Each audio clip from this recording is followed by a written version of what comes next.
Palavra da Verdade, a exposição bíblica com Hernandes Dias Lopes. Irmãos queridos, é um privilégio poder, nesta noite, repartir com vocês a palavra de Deus. Num congresso que está voltando a sua atenção para as crianças, e num tempo em que no mundo inteiro há uma conspiração deliberada contra a família. Penso que todos nós temos consciência de que as nações estão vivendo dias de muita angústia. O terrorismo internacional inquieta as nações mais poderosas da terra. A questão das drogas mina, destrói a juventude.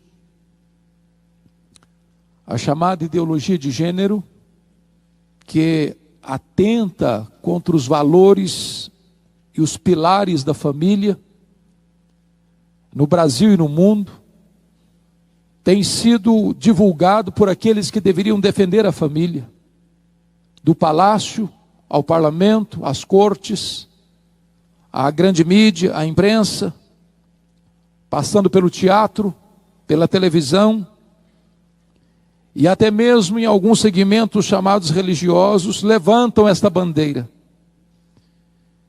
E nesse cenário cinzento, nesse cenário de opressão, nesse cenário de perseguição cruel, às vezes declarado, às vezes velado à família, reunir homens e mulheres de todos os quadrantes dessa nação, para pensar na família, para investir na família, para investir nas crianças, é um brado de esperança que ecoa da nossa alma nesta noite. Por isso eu gostaria de conversar um pouco com vocês sobre a necessidade imperativa de nós pais, de nós professores, de nós líderes, de nós pastores e missionários, a investirmos nas futuras gerações. E eu quero ler com vocês o texto bíblico que está em 2 Reis, capítulo 20. Abra, por favor, comigo. 2 Reis, capítulo 20. Esse texto traz um registro, um relato da vida de um homem de Deus, que vai lançar luz sobre o tema que vamos tratar nesta noite. 2 Reis, capítulo 20, até o versículo 11. Naqueles dias, Ezequias adoeceu de uma enfermidade mortal. Veio ter com ele o profeta Isaías, filho de Amós, e lhe disse: assim diz o Senhor, põe em ordem a tua casa, porque morrerás e não viverás. Então virou Ezequias o rosto para a parede e orou ao Senhor, dizendo: lembra-te, Senhor, peço-te, de que andei diante de ti com fidelidade, com inteireza de coração, e fiz o que era reto aos teus olhos, e chorou muitíssimo. Antes que Isaías tivesse saído da parte central da cidade, veio a ele a palavra do Senhor, dizendo: volta e diz a Ezequias, príncipe do meu povo: assim diz o Senhor, o Deus de Davi teu pai, ouvi a tua oração, e vi as tuas lágrimas, e eis que eu te curarei. Ao terceiro dia subirás à casa do Senhor. Acrescentarei aos teus dias 15 anos, e das mãos do rei da Síria te livrarei, a ti e a esta cidade. E defenderei esta cidade por amor de mim, e por amor de Davi meu servo. Disse mais Isaías: tomai uma pasta de figos. Tomaram-na e a puseram sobre a úlcera, e ele recuperou a saúde. Ezequias disse a Isaías: qual será o sinal de que o Senhor me curará, e de que ao terceiro dia subirei à casa do Senhor? Respondeu Isaías: ser-te-á isto da parte do Senhor, como sinal de que ele cumprirá a palavra que disse: adiantar-se-á a sombra 10 graus, ou retrocederá. Então disse Ezequias: é fácil que a sombra adiante 10 graus. Tal, porém, não aconteça. Antes retroceda 10 graus. Então o profeta Isaías clamou ao Senhor e fez retroceder 10 graus a sombra lançada pelo sol declinante no relógio de Acaz. Amém.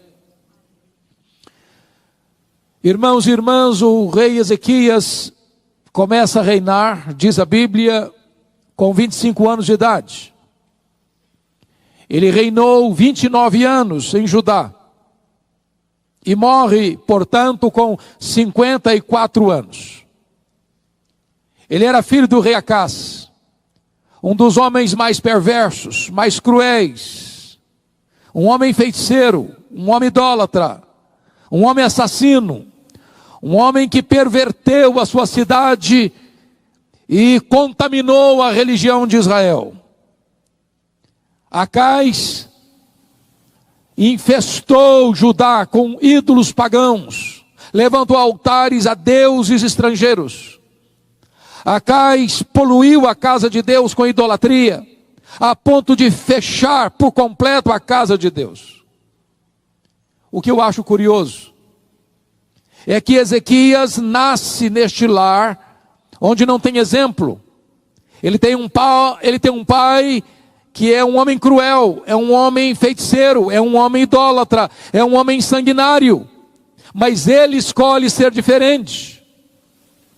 Isso prova para nós que John Locke, lá no passado, estava errado quando disse que o homem é uma tábua rasa e que o homem é produto do meio. Não, o homem não é produto do meio, o meio é que é produto do homem. Não é o meio que determina quem é você que pode fazer o ambiente. E diz a Escritura que Ezequias, quando começa a reinar com 25 anos, ele faz uma faxina na casa de Deus, ele limpa a casa de Deus, ele abre a casa de Deus, ele promove uma grande reforma religiosa em Judá, ele experimenta um poderoso avivamento espiritual em todo o seu reino.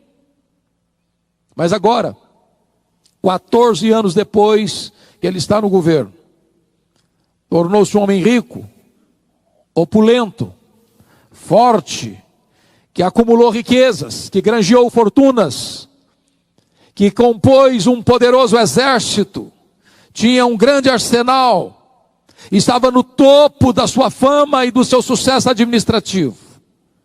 Quando ele vai enfrentar dois gravíssimos problemas, um problema externo, ele é cercado, Jerusalém é entrincheirada pela Assíria, o rei da Síria, o maior império da época, que no seu governo já tinha levado para o cativeiro a cidade de Samaria e o reino do norte. Agora o rei da Síria cerca Jerusalém e manda um recado cheio de afrontas para Ezequias: renda-se, capitule-se, porque nenhum Deus pode livrar você da minha mão. Se não bastasse esse problema externo tão grave, Ezequias enfrenta um segundo problema. Ele contrai uma úlcera, e o seu dinheiro, e o seu poder político, e a sua influência de governo, e nada daquilo que ele havia granjeado pôde livrá-lo da sua enfermidade. Era uma enfermidade mortal.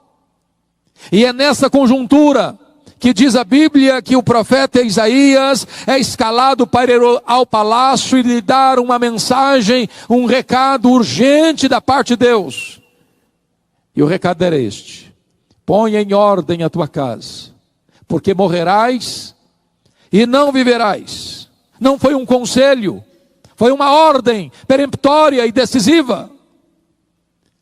O rei está agora não apenas entrincheirado por problemas insolúveis na perspectiva humana, mas está com a sentença de morte lavrada sobre a sua vida e da parte do próprio Deus. Só sobrou para o rei uma parede, e para a parede ele se voltou, e ele orou fervorosamente, e ele chorou abundantemente, e Deus respondeu a oração dele rapidamente. O profeta não tinha saído da cidade ainda, quando Deus se volta para ele e diz: Isaías, volta lá a Ezequias, príncipe do meu povo, e diz para ele que eu ouvi a sua oração, que eu vi as suas lágrimas, que eu libertarei Jerusalém do poder da Síria, e que eu o curarei da sua enfermidade, e no terceiro dia ele subirá à casa de Deus. quando Ezequias recebe de volta o profeta Isaías, trazendo-lhe estas boas novas, Ezequias pergunta para Isaías: qual é a evidência que eu tenho de que Deus vai me curar e de que Deus vai libertar Jerusalém do poder da Síria? E o profeta pergunta para ele: o que é que você quer? Que a sombra do relógio de Acaz avance 10 graus ou retroceda 10 graus? E o rei pensou: já que é para Deus fazer um milagre, eu quero um milagre maior. Porque andar para frente, todo relógio anda. Mas dar marcha ré, você ainda não viu o relógio dar marcha ré. Então ele pensou: já que Deus vai fazer um milagre, que retroceda 10 graus. E Deus interfere na estrutura do universo para atender a oração do profeta Isaías, para dar respostas milagrosas ao rei Ezequias. Um grande milagre, uma cura extraordinária, um livramento extraordinário. Esta notícia foi tão retumbante que reverbera para fora do território de Israel, transpira para além dos limites da nação. E o que é que vai acontecer? Qual foi a reação do rei diante desse milagre? Eu queria que você brevemente fosse comigo para o texto paralelo deste, 2 Crônicas 32, para nós vermos como é que Ezequias reagiu diante desse grande milagre. Porque esta informação está lá e não aqui em Reis. O registro de Crônicas é mais curto, mais lacônico que o de Reis, mas nos dá essa informação. Prestem bem atenção, versos 24 e 25 de 2 Crônicas 32. Naqueles dias adoeceu Ezequias mortalmente. Então orou o Senhor, que lhe falou e lhe deu um sinal. Mas não correspondeu Ezequias aos benefícios que lhe foram feitos, pois o seu coração se exaltou, pelo que houve ira contra ele e contra Judá e Jerusalém. Preste atenção, irmãos, que esse homem era um homem de Deus. Tanto o homem de Deus era, que a Bíblia chega a dizer que antes dele não teve ninguém parecido com ele, e depois dele ninguém foi semelhante a ele. Esse homem está vivendo 2 problemas gravíssimos, um problema político e um problema físico, um problema de entrincheiramento da sua cidade e um problema de enfermidade mortal, e Deus realiza um duplo milagre, e em vez dele se humilhar, e em vez dele dar glória a Deus, em vez dele exaltar o Deus Todo-Poderoso, diz a Bíblia que o seu coração se exaltou, e ele não correspondeu ao milagre de Deus. Receber um milagre é um grande privilégio, mas é também uma imensa responsabilidade. Agora vamos ver em que sentido o coração dele se exaltou. Volta comigo para 2 Reis, capítulo 20. Por favor. 2 Reis, capítulo 20. O que aconteceu então? Notem, por favor, a partir do versículo 12. 20:12. Nesse tempo, Merodach-Baladã, filho de Baladã, rei da Babilônia, enviou cartas e um presente a Ezequias, porque soube que estivera doente. Preste bem atenção nisso. Essa notícia do milagre chegou à Babilônia. Era um império que estava se fortalecendo e que haveria de suplantar a própria Síria. E quando o rei da Babilônia ouviu este milagre, esse fato extraordinário da cura e do livramento, ele compra um presente, ele escreve uma carta e manda uma comitiva diplomática visitar Ezequias. Quando esta comitiva diplomática estrangeira chega para visitar Ezequias, vejamos o que aconteceu no verso 13. Ezequias se agradou dos mensageiros e lhes mostrou toda a casa do seu tesouro, a prata, o ouro, as especiarias, os óleos finos, o seu arsenal e tudo quanto se achava no seu tesouro. Nenhuma coisa houve em sua casa, nem em todo o seu domínio, que Ezequias não lhes mostrasse. Perceberam? Quando essa comitiva chega, ele mostra para essa comitiva internacional quão grande ele era, quão rico ele era, quão poderoso ele era, quão influente ele era, quão glorioso era o seu reino, quão poderoso era o seu reino, mas não tem uma palavra de Ezequias de exaltação a Deus, de gratidão a Deus, de honra ao nome de Deus. Ele mostra a si mesmo, ele mostra o seu poder, ele mostra a sua riqueza, ele mostra a sua glória, ele mostra o seu esplendor, ele mostra a sua força bélica, mas ele não dá glória ao nome de Deus. Ele não correspondeu. Agora veja o versículo 14. Então Isaías, o profeta, veio ao rei Ezequias e lhe disse: que foi que aqueles homens disseram? E de onde vieram a ti? Respondeu Ezequias: de uma terra longínqua, vieram da Babilônia. Perguntou o profeta: que viram em tua casa? Respondeu Ezequias: viram tudo quanto há em minha casa. Você pode repetir essa frase comigo? Viram tudo quanto há em minha casa. Para quem que você está mostrando tudo que tem na sua casa?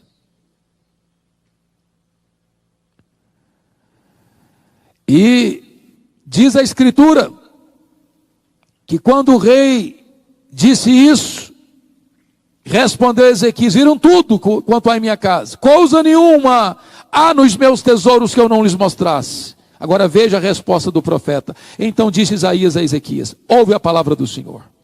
Verso 17. Eis que virão dias em que tudo quanto houver em tua casa, com o que entesouraram teus pais, até o dia de hoje, será levado para a Babilônia, não ficará coisa alguma, diz o Senhor. Então olhe bem, ele mostrou o seu poder, a sua riqueza, o seu sucesso, a sua glória, a glória do seu reino, e agora o profeta está dizendo: pois bem, você se exaltou por causa do seu dinheiro, você se exaltou por causa da sua fortuna, da sua riqueza, do seu poder, pois essa Babilônia, daqui a alguns anos virá, e vai saquear tudo, e vai rapinar tudo, e vai tudo embora, não vai ficar mais nada. O que você ajuntou, o que os seus pais ajuntaram, tudo isso vai ser levado embora para essa Babilônia. Mas tem mais, verso 18: dos teus próprios filhos que tu gerares, tomarão, ou seja, os teus filhos também serão levados como escravos, como cativos. Mas tem mais: para que sejam eunucos no palácio do rei da Babilônia. Ou seja, seus filhos, sua descendência vai ser castrada, não vão poder gerar. Não apenas você vai perder seus bens, não apenas você vai ver seus filhos se tornando escravos, mas seus filhos vão ser castrados e eles não vão poder gerar. Você quer uma tragédia maior do que essa? Sabe o que me choca? É a reação do rei. Vejamos a reação dele. Verso 19. Então disse Ezequias a Isaías: boa é a palavra do Senhor que disseste. Bom, espera um pouquinho, Ezequias, você não está entendendo o que eu estou falando. Você não está entendendo. Estou falando para você que a Babilônia virá, vai saquear, vai espoliar, vai rapinar, não vai ficar nada. Está entendendo isso? Eu disse para você que dos filhos que tu gerares vão ser levados cativos. Você está entendendo isso, que os filhos vão ser escravos? Você está entendendo que seus filhos vão se tornar eunucos, castrados no palácio dos reis da Babilônia? Você está entendendo isso? Você é louco, homem. Como é que você vai dizer que boa essa palavra? Você perdeu o juízo. Qual é a explicação do rei? Boa essa palavra que disseste, pois pensava: haverá paz e segurança em meus dias. Sabe o que ele está dizendo? Quando isso acontecer, eu já empacotei. Quando isso acontecer, eu já não estou mais aqui para contar a história. Depois que eu morrer, desculpem da expressão, eu não estou nem aí mais para as futuras gerações. Eu me importo comigo, só comigo. Que os outros se danem, que os filhos, que os netos, que os bisnetos, que as futuras gerações se danem. Eu estou somente preocupado comigo. Eu, pelo menos, vou morrer em paz. Lamentável. Profundamente lamentável. Porque a única ordem que Deus deu a Ezequias foi esta: põe em ordem a tua casa. Você e eu não estamos preparados para viver, nem para morrer, se a nossa casa não estiver em ordem.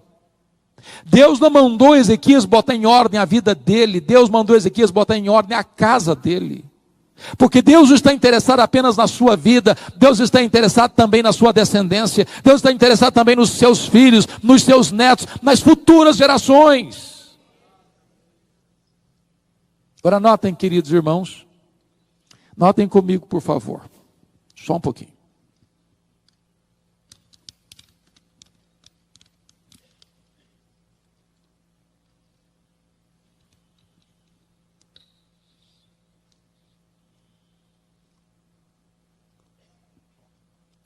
Notem comigo, por gentileza, o que aconteceu no capítulo 20, versículo 21. Descansou Ezequias com seus pais, e Manassés, seu filho, reinou em seu lugar. Capítulo 21. Tinha Manassés 12 anos de idade, quando começou a reinar, e reinou 55 anos em Jerusalém. Quantos anos Deus deu a mais a Ezequias? 15 anos. Com que idade Manassés começou a reinar? 12 anos. Qual a conclusão que vocês chegaram? 3 anos depois da cura de Ezequias, nasceu Manassés. Agora pensem comigo. A ordem que Deus havia dado para ele foi esta: põe em ordem a tua casa. Ele deveria ter pensado assim: bom, se Deus mandou botar em ordem a minha casa, agora nasce o meu sucessor, agora nasce o meu herdeiro, agora nasce aquele que vai reinar em meu lugar, quando eu morrer, eu vou fazer desse menino o meu projeto de vida. Eu vou investir nele, eu vou ensinar para ele, eu vou inculcar na cabeça dele as verdades de Deus, eu vou orar com ele, eu vou gastar tempo com ele, eu vou discipular esse menino, eu vou andar com esse menino, eu vou ensinar esse menino a conhecer a Deus, a temer a Deus, a viver para a glória de Deus. Deus me deu uma ordem, e essa ordem vai ser prioridade na minha agenda, e eu vou cuidar desse menino, para que ele seja uma bênção, para que o seu reinado seja próspero, para que o seu reinado seja debaixo da bênção do Eterno. Eu vou investir na vida desse menino. Mas quem foi Manassés? Confira comigo. Versículo 2. Fez Manassés o que era mal perante o Senhor, segundo as abominações dos gentios que o Senhor expulsara das suas possessões, de diante dos filhos de Israel, pois tornou a edificar os altos que Ezequias seu pai havia destruído, levantou altares a Baal, fez um poste ídolo, como o que fizera Acabe, rei de Israel, e se prostrou diante de todo o exército dos céus e o serviu. Edificou altares na casa do Senhor, da qual o Senhor tinha dito: em Jerusalém porei o meu nome. Também edificou altares a todo o exército dos céus, nos 2 átrios da casa do Senhor. Olha o verso 6. Queimou a seu filho como sacrifício, adivinhava pelas nuvens, era goureiro, tratava com médios e feiticeiros, prosseguiu em fazer o que era mal perante o Senhor, para o provocar a ira. Qual a sensação que eu tenho? É que esse homem era o homem mais endemoniado da história. Foi o pior rei de Judá. Esse homem foi um monstro. Olhe comigo o verso 16. Além disso, Manassés derramou muitíssimo sangue inocente, até encher Jerusalém de um a outro extremo. Ele era um assassino perverso, ele era um ditador cruel, ele era um homem vil, ele era um idólatra, ele era um feiticeiro, ele era um assassino, ele era um pervertido, ele mandou queimar seus próprios filhos, ele era goureiro, ele era feiticeiro. Esse homem era terrível. Dá a impressão que ele tinha bronca do seu pai, porque tudo que o pai fez, ele desfez. Tudo que seu pai gostou, ele odiou. Tudo que seu pai odiou, ele gostou. Ele foi o pai pelo avesso. Por que isso? Exatamente porque Ezequias não pôs em ordem a sua casa. Ezequias não levou a sério esta ordem divina. O transtorno terrível que se abateu sobre Jerusalém e Judá foi responsabilidade de um homem que, ouvindo uma ordem de Deus, não obedeceu, ponha em ordem a tua casa. Aliás, o profeta que foi o mensageiro de Deus ao seu pai, Ezequias, diz a história que foi Manassés quem mandou serrar o profeta Isaías ao meio. Os anos se passaram, a profecia de Isaías se cumpre, a Babilônia se fortaleceu, a Babilônia dominou a Síria, a Babilônia se transforma no maior império do mundo de sua época, e agora a Babilônia vem a Jerusalém e entrincheira Jerusalém. E agora a Bíblia vai relatar esse fato. Você pode ler isso no livro de Lamentações de Jeremias. A cidade ficou cercada, ninguém entrava, ninguém saía. A fome, a sede, a doença, o desespero, a ponto de dizer, diz a Bíblia, que as mães comiam os cadáveres de seus próprios filhos. A ponto da Bíblia dizer que mais felizes foram os que morreram à espada dos que os que morreram de fome dentro das muralhas. E então, quando Jerusalém não podia mais resistir, Nabucodonosor entrou na cidade, arrasou a cidade, destruiu os muros da cidade, destruiu o templo de Salomão e fez uma carnificina na cidade, e pisando crianças e velhos como lama nas ruas, e levando o povo para o cativeiro. Agora notem comigo, por favor, vá comigo para Jeremias, capítulo 15, para você entender a gravidade disso. Por favor, Jeremias 15. Disse-me, porém, o Senhor, verso 1, ainda que Moisés e Samuel se pusessem diante de mim, meu coração não se inclinaria para este povo. Lança-os diante de mim e saiam. Quando te perguntarem para onde iremos, dir-lhes-ás, assim diz o Senhor, o que é para a morte, o que é para a espada, o que é para a fome, o que é para o cativeiro, porque os punirei com 4 sortes de castigos, diz o Senhor, com a espada para matar, com cães para os arrastarem, com as aves dos céus e as feras do campo para os devorarem e destruírem. Por favor, notem o versículo 4. Entregá-los-ei para que seja um espetáculo horrendo para todos os reinos da terra, por causa de Manassés, filho de Ezequias, rei de Judá, por tudo quanto fez em Jerusalém. Conclusão. Sabe onde nasceu o amargo cativeiro da Babilônia? Com milhares de pessoas mortas, terras espoliadas, casas saqueadas, crianças e velhos massacrados, jovens feitos escravos e eunucos. Onde nasceu o cativeiro da Babilônia? Nasceu dentro da casa do rei Ezequias. A casa do rei Ezequias foi o ventre, foi o útero que gestou o cativeiro da Babilônia. Por quê, irmãos? Porque tamanha tragédia desaba sobre uma nação, porque um homem se recusou a colocar em ordem a sua casa, não investindo nas futuras gerações. Alguém já disse que Davi salvou o mundo e perdeu a sua família. Alguém já disse que Noé perdeu o mundo e salvou a sua família. Talvez o projeto de Deus é que o mundo seja alcançado através da nossa família. Eu vejo na Escritura que Deus tem um projeto para cada um de nós. O grande projeto de Deus na vida de Moisés era libertar o povo da escravidão do Egito. O grande projeto de Deus na vida de Josué era introduzir o povo na terra prometida. O grande projeto de Deus na vida de Davi era unificar um grande reino. O grande projeto de Deus na vida de Salomão era construir o templo de Jerusalém. O grande projeto de Deus na vida de Neemias era restaurar a cidade de Jerusalém. O grande projeto de Deus na vida de João Batista era preparar o caminho do Senhor. O grande projeto de Deus na vida de Pedro era abrir a porta do evangelho para judeus e gentios. O grande projeto de Deus na vida de Paulo era levar o evangelho a todas as nações. Mas agora você pode fazer uma pergunta: e qual era o grande projeto de Deus na vida de Abraão, o pai da fé? A Bíblia responde essa pergunta. Confira comigo, por favor, no livro de Gênesis, capítulo 18, versos 18 e 19. Notem aí o que está escrito.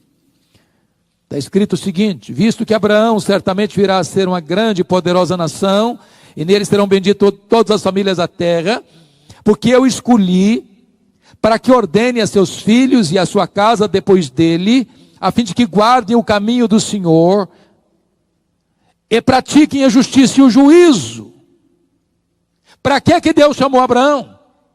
Com que finalidade? Com que propósito? Com que objetivo? Deus escolheu Abraão para que ele ordenasse a seus filhos e a sua casa depois dele, a fim de que guarde o caminho do Senhor e pratique a justiça. Mas vamos entender isso. Eu pergunto a vocês, que idade tinha Abraão quando o filho da promessa nasceu? Que idade? 100 anos de idade. Com que idade o filho da promessa, Isaac, se casou? Quantos anos? 40 anos. Então quantos anos tem Abraão? 140. A mulher de Isaac era estéril, Rebeca. Quantos anos Isaac orou por ela para ser curada? 20 anos. 20 anos. Portanto, quando Esaú e Jacó, netos de Abraão, nasceram, quantos anos tinha Isaac? 60 anos. Quantos anos tem Abraão? 160 anos. Com que idade Abraão morreu? 175 anos. Então, quantos anos Abraão teve a oportunidade de conviver com os netos? Apenas 15 anos. Falei, então eu não estou entendendo. Então eu não estou entendendo. Se Deus chama Abraão com um propósito, para que Abraão ensinasse a casa dele e os que vêm depois dele a pôr em Deus a sua confiança, e ele só conviveu com a sua descendência 15 anos, meu Deus, eu não estou entendendo. Mas sabe o que está acontecendo? Está lá em Hebreus 11, 13, que ele viu a promessa de longe e a saudou. Porque cada um de nós que estamos aqui nesta noite, somos filhos de Abraão.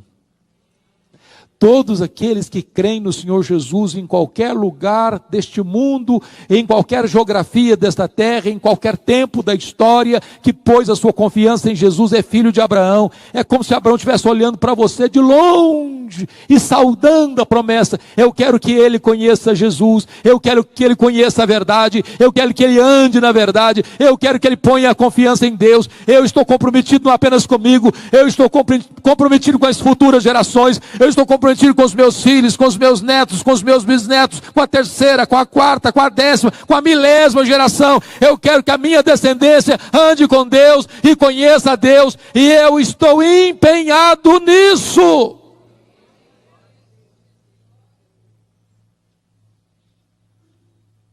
É necessário investir nas futuras gerações. E é curioso que a aliança que Deus firma com Abraão é a circuncisão, que é uma incisão no corpo masculino, no seu órgão reprodutor, para que toda criança que nascesse, essa marca ficasse lá, para que essa criança pudesse entender: eu pertenço a Deus, meus pais têm uma aliança com Deus, a minha casa pertence a Deus, a minha descendência tem uma aliança com Deus, e o meu projeto é que a minha descendência ponha em Deus a sua confiança. Irmãos amados, eu fico olhando para a Bíblia e vejo alguns homens extraordinários. E um deles é Samuel. Samuel exerceu uma tríplice função na sua nação. Ele foi profeta, ele foi sacerdote, ele foi juiz. Ele exerceu um papel político e um papel espiritual. Ele começa cedo. Seu nascimento foi um milagre. Sua vida foi um portento. E diz a Bíblia que ele já está velho, coberto de cãs, já está se aposentando. E ele se levanta então para dar um testemunho à nação, para prestar um relatório, para fazer uma prestação de contas à sua nação. E eu queria que você visse comigo o teor desse relatório, dessa prestação de contas de Samuel à sua nação. Abra aí 1 Samuel capítulo 12, por favor. Olha o relatório deste homem. 1 Samuel, capítulo 12. Versículo 2, ele diz assim: já envelheci e estou cheio de câncer, e meus filhos estão convosco. Meu procedimento esteve diante de vós desde a minha mocidade até o dia de hoje. Ou seja, um homem com a vida pública limpa, proba, incorruptível, com lisura, com transparência, do começo ao fim. Verso 3: eis-me aqui, testemunhai contra mim perante o Senhor e perante o seu ungido, de quem tomei o boi, de quem tomei o jumento, a quem defraudei, a quem oprimi, e das mãos de quem aceitei de suborno, para encobrir com ele os meus olhos, e vô-lo restituirei. Eu fico pensando se alguns políticos de Brasília conseguiriam dar um relatório dessa nação. Homem honesto, que lida com muito dinheiro, mas não toma um centavo do que não é seu. Um homem que administra o seu país, mas ninguém pode acusá-lo de ter fraudado ninguém, de ter corrompido ninguém, de ter recebido suborno de ninguém. E ele chama a nação para confrontá-lo. Qual a resposta da nação? Olha aí, por favor. Versículo de número 4. Então responderam: em nada nos defraudaste, nem nos oprimiste, nem tomaste coisa alguma das mãos de ninguém. E ele lhes disse então: o Senhor é testemunha contra vós outros, e o seu ungido é hoje testemunha de que nada tens achado nas minhas mãos. E o povo confirmou: Deus é testemunha. Vocês, amém. E vocês dizem: é assim que eu quero fechar as cortinas da minha vida. Porém, entretanto, todavia, entrementes, algo não aconteceu bem na vida desse homem. Quer ver? Vá para o capítulo 8 comigo, desse mesmo livro.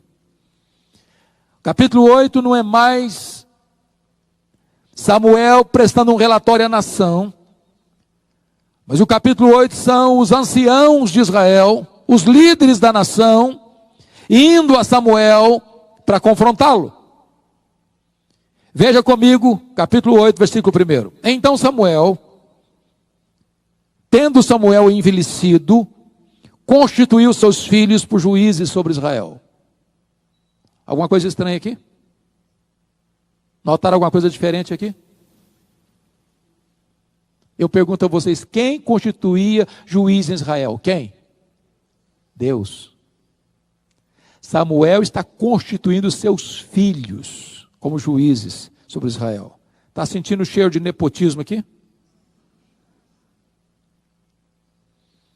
Irmãos, essa cultura ainda existe hoje, achando que ministério é hereditário. Ministério não é hereditário. Não é porque o pai é pastor que o filho tem que ser pastor. Você só pode ser pastor se Deus chamar você para o ministério. Samuel comete um grande erro na sua vida em constituir seus filhos como juízes. Deus não havia feito isso. Ele pulou na frente de Deus. Ele usurpou um direito inalienável do próprio Deus. E quando nós agimos na contramão da vontade de Deus, os resultados não podem ser bons. Olha comigo o versículo de número 3. Porém seus filhos não andaram pelos caminhos dele, antes se inclinaram à avareza e aceitaram subornos e perverteram o direito. Prestem bem atenção. Qual era o ponto alto do testemunho de Samuel? Integridade, lisura, transparência, integridade moral, confiabilidade administrativa e financeira. Agora notem vocês que o ponto vulnerável dos filhos é exatamente o contrário. Eles eram avarentos, aceitaram suborno, pegaram o dinheiro que não era deles, se enriqueceram ilicitamente, agiram de maneira desonesta na administração da coisa pública. O contrário do pai. o avesso do pai.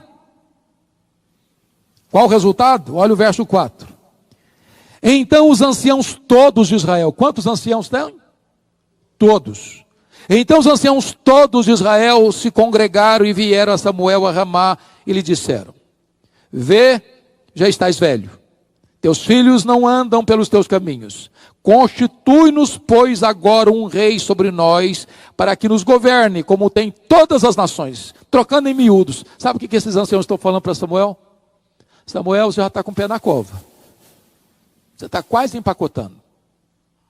E o negócio é o seguinte: você é um cara sério. Você é um homem direito. Se você vivesse mais, nós fecharíamos com você. Em você dá para conversar, com você dá para conversar, em você dá para confiar. Agora deixa eu dizer uma coisa para você, Samuel. Nos seus filhos não dá para confiar. Seus filhos não têm o mesmo estofo moral que você tem. Não têm a mesma ética granítica que você tem. Seus filhos são de outra categoria, de outro jaez. Então, Ezequias, então Samuel, faça-nos um favor, antes de você morrer, constitui-nos um rei, porque debaixo da autoridade dos seus filhos, nós não vamos ficar. Prestem bem atenção, que o povo de Israel rejeita a teocracia, rejeita o governo de Deus, e quer e clama pela monarquia. Por quê? Porque Samuel andou com Deus, mas ele não pôs a sua casa em ordem.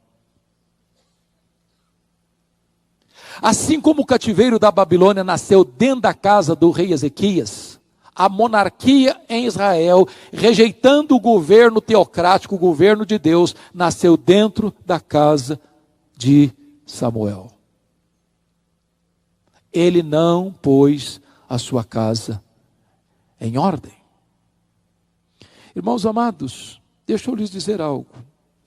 Eu não sei se isso pesa o seu coração. Mas nós estamos vivendo um tempo muito crítico no Brasil e no mundo. Este ano é um ano emblemático para nós. O povo evangélico celebrou o mês passado 500 anos da Reforma Protestante. E o que é triste é que a reforma, berço do protestantismo, não tem o que comemorar. Eu estive na Holanda recentemente, e na Holanda até 1960, as pessoas iam para a igreja. As famílias frequentavam a igreja. Os pais levavam os filhos para a igreja. De 1960 para cá, os templos estão lá, mas o povo não vai mais para a igreja.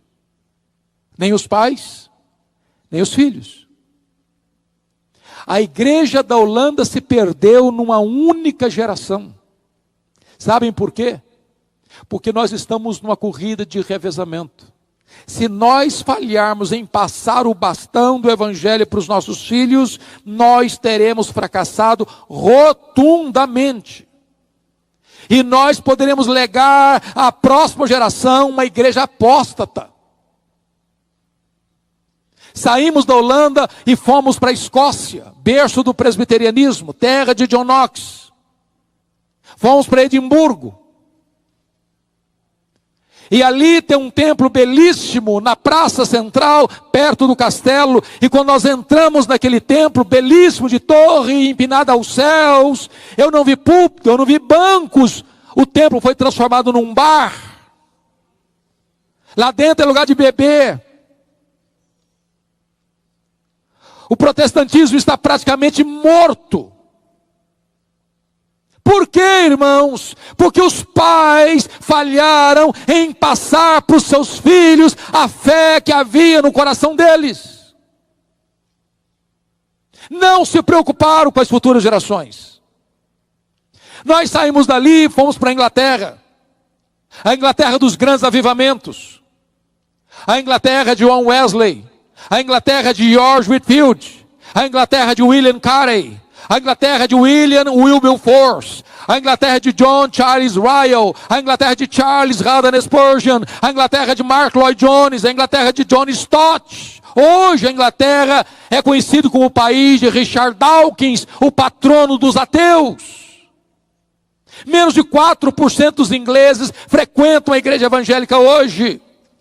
Por quê, meus irmãos? Porque os pais não colocaram a sua casa em ordem e não investiram nas futuras gerações. Você vai para os Estados Unidos da América e Canadá, você encontra muitas das chamadas dead churches, igrejas mortas. As denominações históricas perdendo membros, centenas, milhares de membros, todos os anos, todos os anos, todos os anos. Seminários que formaram teólogos, missionários, pastores para o mundo, tomados de assalto pelos liberais, está produzindo ceticismo.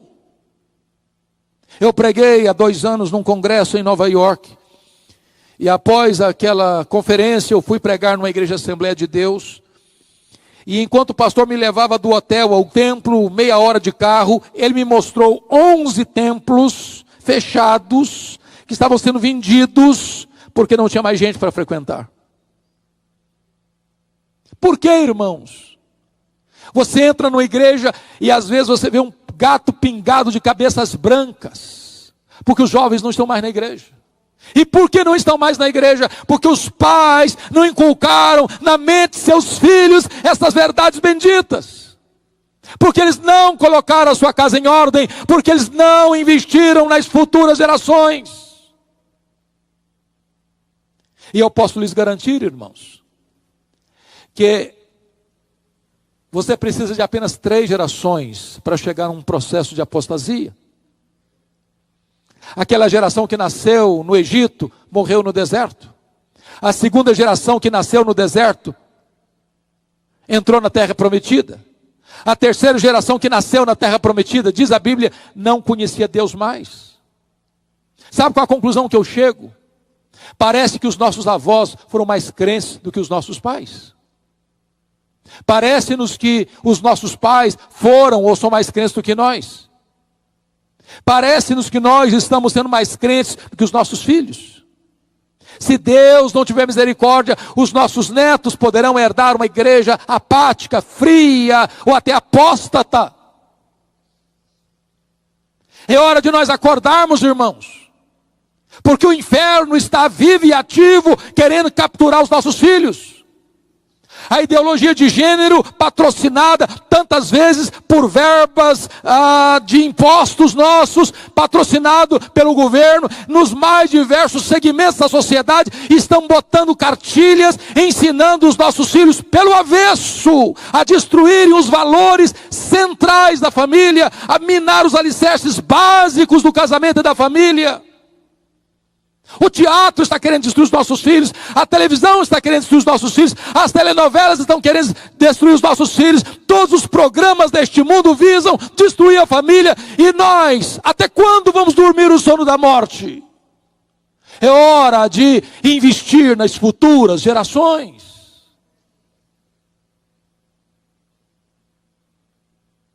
E eu queria concluir trazendo a sua memória esclarecida o texto do Salmo 78. Olha comigo, por favor. Salmo 78, verso 3, diz o seguinte: o que ouvimos e aprendemos, o que nos contaram nossos pais. Deixa eu fazer uma pergunta aqui. Quem teve o privilégio, como eu, de ter nascido num lar já evangélico? Quem teve? Levanta a mão. Louvado seja Deus. Que privilégio. Que privilégio você ter ouvido o que seus pais contaram para você. Seus pais ensinaram a você. Você bebeu o leite da piedade desde a sua infância. Agora notem isso, privilégio implica numa promessa. Olha o verso 4. O que nos contaram, não encobriremos a seus filhos. Contaremos à vindoura geração os louvores do Senhor e o seu poder e as maravilhas que fez. Ô irmãos, nós estamos vivendo uma geração do reino da tecnologia, dos milagres da comunicação.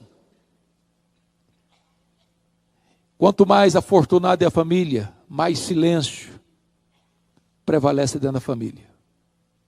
Cada um tem seu quarto, e no seu quarto tem o seu quartel-general. Ali tem o computador, ali tem o smartphone, ali tem o iPad, ali ele vive o universo dele. Eu conheço famílias cristãs que chamam um ao outro para jantar ou para almoçar, para tomar um café pelo WhatsApp, porque não tem mais diálogo. Você vai para um restaurante, tem 5 pessoas ao redor da mesa, ninguém bate papo mais, ninguém conversa mais, ninguém olha nos olhos mais, manda recado um para o outro na mesa pelo WhatsApp. Você chega numa família para fazer uma visita pastoral e cada um está no seu smartphone.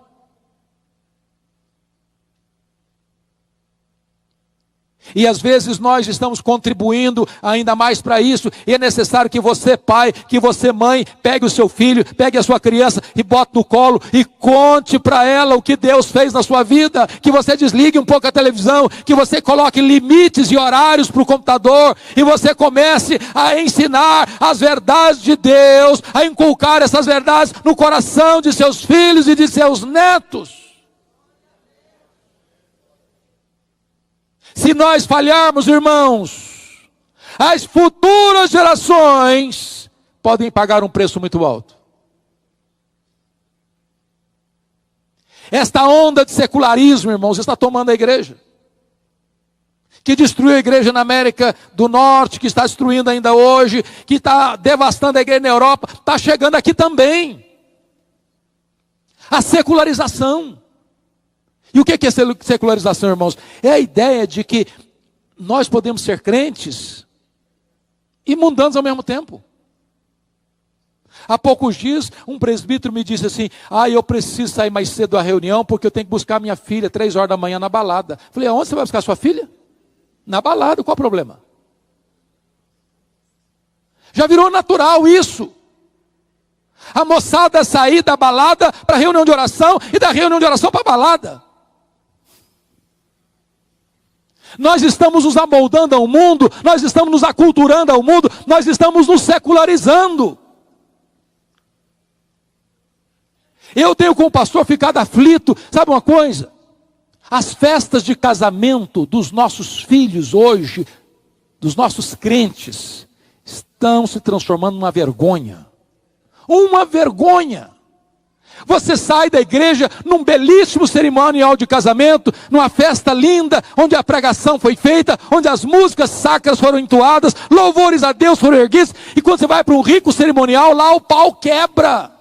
O pau quebra, porque a música que rola lá não tem nada a ver com Deus mais não. As luzes se acendem como uma boate moderna, bebida alcoólica, se serve todas, e o povo de Deus cai na pista de dança e volta para casa com as pernas trôpegas. Como é que nós vamos dizer para os nossos filhos que eles precisam ser santos ao Senhor, se nós estamos promovendo isso? Ou nós botamos o pé no freio, irmãos, e começamos a pensar que a delícia da vida, que o prazer da vida, que a alegria da vida, que a plena felicidade da vida não está na boate, não está no teatro, não está nas festas mundanas, não está na bebedeira, não está nas baladas, está na presença de Deus, porque é só na presença de Deus que tem plenitude de alegria.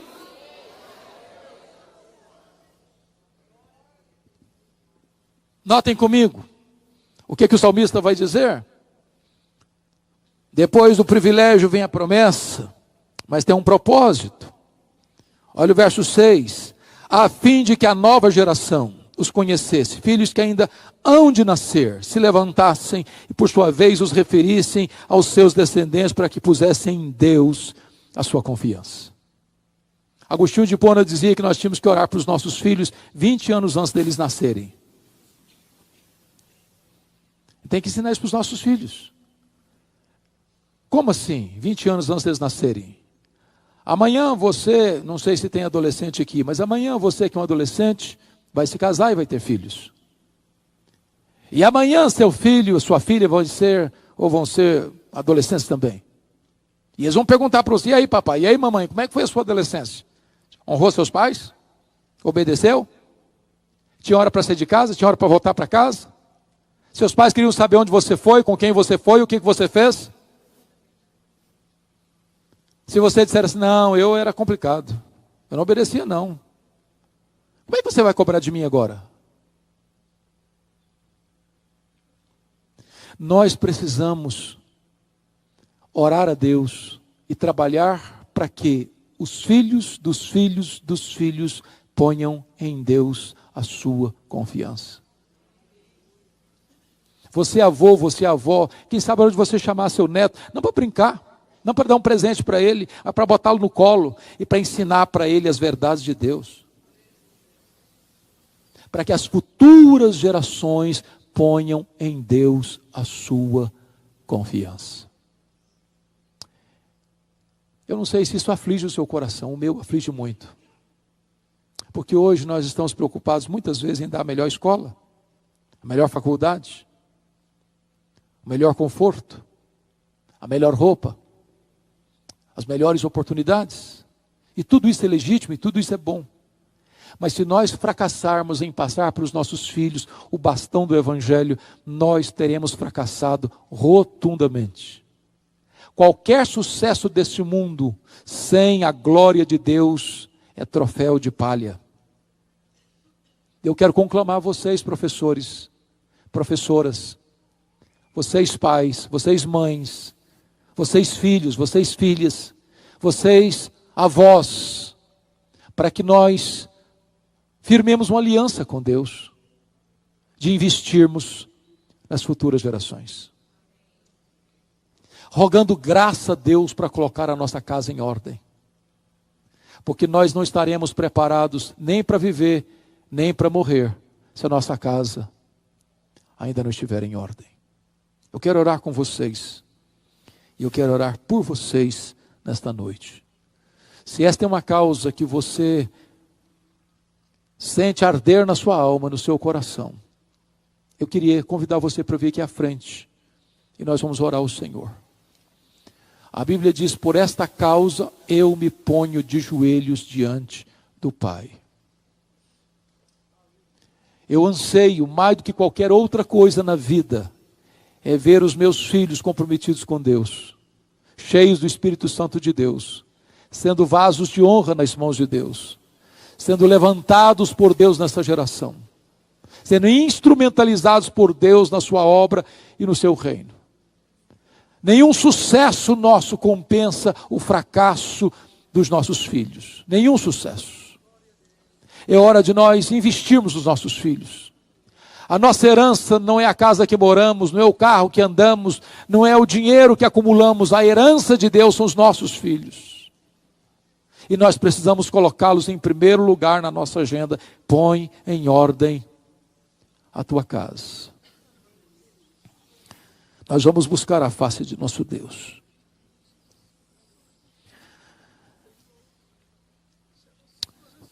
Senhor Deus, Rei da glória, aqui está o teu povo. Aqui estão homens e mulheres que tu separaste para um glorioso trabalho de evangelização e de ensino às crianças. Mas aqui também estão pais, mães, avós, tios, tias, irmãos e irmãs. E o que nós pedimos nesta noite, Senhor, é que tu abras os olhos da nossa alma, para vermos que nós estamos numa guerra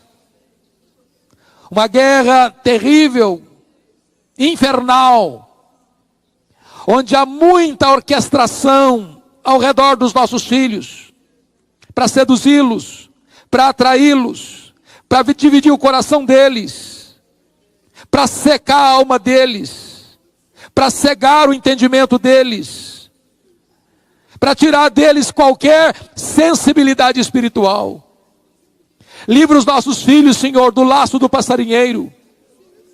Livra os nossos filhos dos traficantes. Livra os nossos filhos do homem mau, do homem violento. Livra os nossos filhos do alcoolismo. Livra os nossos filhos, meu Deus, do sexo livre e irresponsável. Livra os nossos filhos, meu Deus, da incredulidade. Livra os nossos filhos da ansiedade, da depressão, da obra terrível e perigosa de Satanás. Guarda os nossos filhos, guarda a mente deles, guarda o coração deles, guarda os pés deles, em nome de Jesus. Os nossos filhos são teus, Senhor. Eles são herança tua. Nós não geramos para a morte, nós não os geramos para o cativeiro, nós não geramos filhos para povoar o inferno. Tem misericórdia de nós. Oh, meu Deus, cobre a nossa casa com o sangue do Cordeiro. Coloca, meu Deus, te rogamos, os nossos filhos na arca da salvação. Oh, Senhor, proteja os nossos filhos das setas inflamadas do maligno. E dá-nos alegria, Deus, de ver os nossos filhos convertidos, de ver os nossos filhos transformados, de ver os nossos filhos instrumentalizados por Tua graça. Senhor, nós não queremos grandes coisas para nós não queremos as glórias deste mundo, nós não queremos o glamour deste mundo, mas nós queremos que a glória da Tua presença esteja sobre a nossa casa. Nós queremos que a luz da verdade ilumine a nossa casa. Nós queremos que o poder do Evangelho reine em nossa casa, Senhor. Os nossos filhos são Teus, nós os consagramos a Ti, nós os colocamos nas Tuas mãos. E à semelhança de Josué, Senhor, nós queremos dizer nesta noite: eu e a minha casa serviremos ao Senhor. Bendito é o Teu nome, bendito é o Teu nome. Nós oramos em nome de Jesus. Aleluia, aleluia, amém. Louvado seja Deus. Palavra da Verdade, a exposição bíblica com Hernandes Dias Lopes.